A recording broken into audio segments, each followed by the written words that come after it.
Hello friends, pair of linear equation and two variable में अब तक हमने टोटल बेसिक जानकारी ले ली थी। यानी हमने ये चीज़ें सीख ली थी कि कैसे हम लाइन के बिहेवियर को शो करेंगे, यानी लाइन कौन सा बिहेवियर शो करेगी, वेदर इंटरसेक्टिंग होगी या वो कोइंसिडेंट होगी या फिर पैरेलल होगी। उसी के बाद हमने सीखा था कि किस तरीके से हम अपनी, अगर एक पेयर दे रखा है लीनियर इक्वेशन का, तो हम उसे किस तरीके से सोल्व कर सकते हैं। अब हम एक्चुअल में देखने वाले हैं कि हम किस तरीके से इन इक्वेशंस को सोल्व कर सकते हैं। चलिएगा देख लेते हैं भाई। ये मेरी पहली इक्वेशन कह रहा है कि 7 times y plus 3 minus twice of x plus 2 is equals to 14। यानी मैं अगर इसे ब्रैकेट में अंदर मल्टीप्लाई करूं, it will become 7y plus 21 minus 2x minus 2 equals to 14, sorry 2x minus 4 equals to 14। यानी मैं इसे कह सकता हूं minus 2x plus 7y equals to 21 से मेरा 4 माइनस करेगा तो मेरे पास बचेगा 17, और ये 17 अगर उधर जाके माइनस का हो जाएगा तो 14 माइनस 17 विल बी माइनस 3। ऐसे ही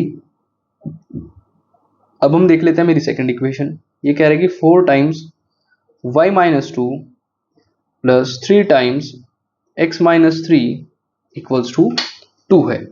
यानी मैं यहां से कह सकता हूं 4y minus 8 plus 3x minus 9 equals to 2। That is मैं कह सकता हूं कि 3x plus 4y minus 8 minus 9 will be minus 17, और वो उधर जाके प्लस हो जाएगा, इसमें तो हो जाएगा 19। दैट इज ये मेरी इक्वेशन फर्स्ट और ये इक्वेशन सेकेंड।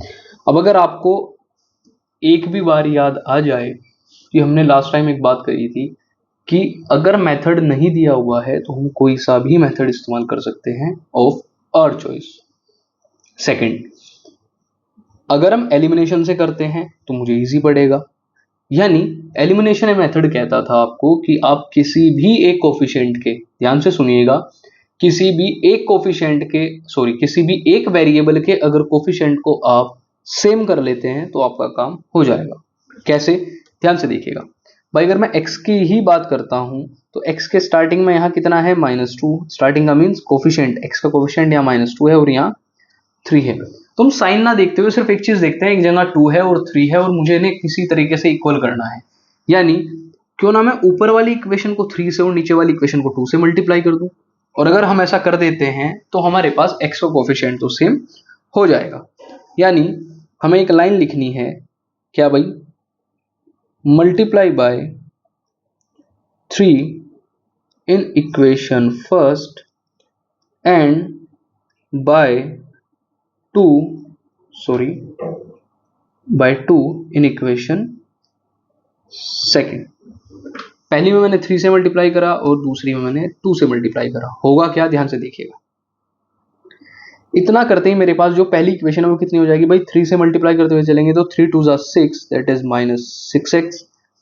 सेकेंड 7 2 14y और -3 2 सॉरी हमें इसमें 3 से मल्टीप्लाई करना है तो 3 से मतलब ये मेरा -6x 21y इक्वल्स टू -9। मेरी पहली इक्वेशन हो चुकी है पूरी।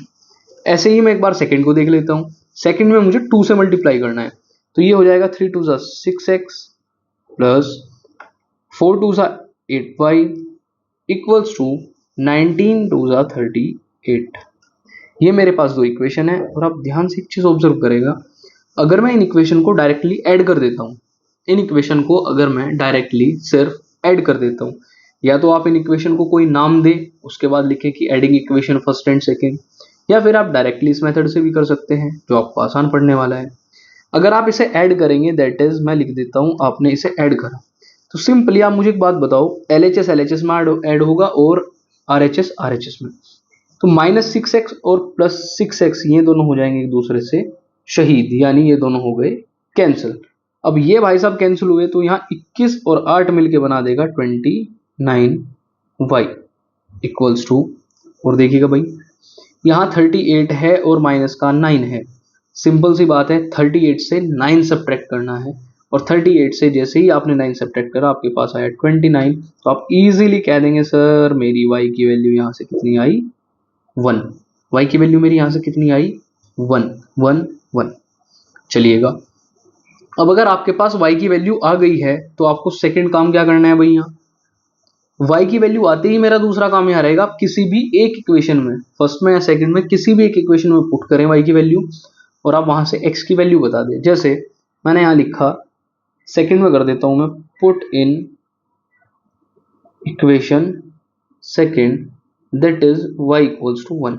y इक्वल्स टू 1 को मैं पुट कर देता हूं इक्वेशन सेकंड में। इक्वेशन सेकंड है मेरी 3x plus 4y equals to 19। चलिएगा, तो 3x की मेरी हो जाएगी यहां से 19 माइनस 4y, यानी 3x मेरा हुआ 19 माइनस 4 इंटू वाई की वैल्यू आई 1, तो 19 माइनस 4, x की वैल्यू यहां से आ जाएगी 15/3। x यहां से कितना आ जाएगा भाई, 19 माइनस 4 15 और 3 गया मेरा डिवाइड में, तो 3 5 15। x की वैल्यू मेरी यहां से कितनी आई 15। x की वैल्यू मेरी यहां से कितनी आई 15। तो आप डायरेक्टली कह सकते हैं कि सर यहां से मेरी x की वैल्यू आ जाएगी 5 एंड y की वैल्यू आ जाएगी 1, और यही मेरा फाइनल आंसर है। यानी हमने देखा कि हम इजीली इन क्वेश्चंस को कर सकते हैं। कैसे? बस हमें यह पता होना चाहिए कि मैं किस टाइम पर कौन से मेथड का यूज करना है। मेथड सारे इजी हैं, हमें बशर्ते बस वो मेथड करने आने चाहिए। चलिएगा,